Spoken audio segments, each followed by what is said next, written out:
ఏంటి గుడ్ మార్నింగా? ఆహా, fourth period, మిట్ట మధ్యాహ్నం, సూర్యుడు నడినెత్తనున్నాడు. Good morning. ఓహో, ఈ ఆనంద సమయంలో నేను పాఠం చెప్తారా మాస్టారు? లేదు, హరికథ చెప్తాను.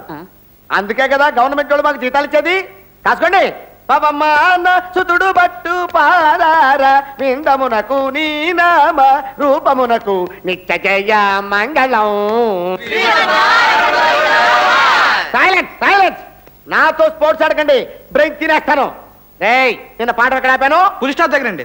ఛా, నిజమా? అరే, ఇంత ఇంటెలిజెన్స్ ఎలా డెవలప్ చేసావురా? అబ్బా, ఎలా గుర్తు పెట్టుకున్నావురా? నువ్వు సిగ్గుపడకరాయి, సిగ్గుపడకరాయి. కూర్చో. అరే గౌడు కదా, నిన్న పాఠం ఎంతవరకు చెప్పాను రా? అదా, అదే అదే అమ్మ ఆవు ఇల్లు ఈగ మేక తోక ఈక పీక కోడి పెట్ట పూల బుట్ట కాకి రెట్ట పేడ తట్ట చాచి కొట్ట నిన్ను గోతిలో పెట్ట. అది అలా గడ్డేట్రా మాయ.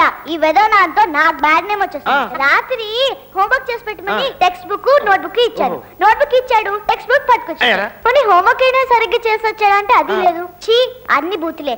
అది చూసి మా మాస్టర్ పిచ్చి కొట్టాడు. వాడు కూడా నీలాగే మూలసంఖ్య మాస్టర్. అలాగే మూలశంఖ మాస్టరా? చైనా మొహమ్మద్ బుర్రు పెడకొట్ట. ఏరా, ఒంటి మీదకి 40 ఏళ్ళు వచ్చినాయి, నీకు నీ పుస్తకానికి నా పుస్తకానికి తేడా తెలీదు? అది అది నీ కడుపున చెడ పుట్టింది కదరా. ఒరే మాయా, ఒరే అనక నా పరుగు పోద్ది. ఏ చాలే ఓ, ఈ దొంగ నాన్న చదువు సంధ్య మానేసి ఇంటి దగ్గర అమ్మని తెగ ఏడిపిస్తున్నాడు. అది చాలక పొదస్తమానం టీవీ చూస్తూ కూర్చుంటున్నాడు. పుస్తకం తెరిస్తే ఒట్టు. నువ్వైనా కాస్త బుద్ధి చెప్పి వనకు. అలాగే సార్. టాటా.